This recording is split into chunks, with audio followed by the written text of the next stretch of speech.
How to earn $100 daily with WordPress.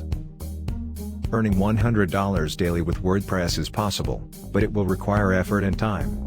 Here are some ways to achieve this. Start a blog. Starting a blog is one of the best ways to earn money with WordPress.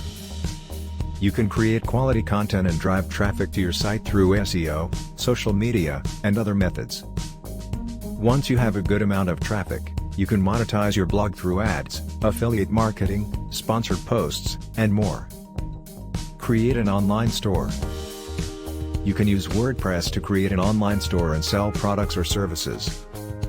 You can use popular e-commerce plugins like WooCommerce or Easy Digital Downloads to build your store and start selling. Offer web design services. If you have experience with WordPress, you can offer web design services to clients. You can build custom themes and plugins or help clients with their existing WordPress sites. Create online courses. WordPress offers plugins like Learn- and Lifter LMS that allow you to create and sell online courses. You can create courses on a variety of topics and charge students to access your content. Offer WordPress maintenance services. Many website owners need help maintaining their WordPress sites.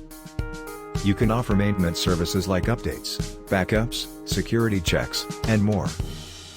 To earn $100 daily with WordPress, you will need to be consistent, persistent, and patient. Building a profitable WordPress business takes time, but if you stay focused and keep working hard, you can achieve your goal.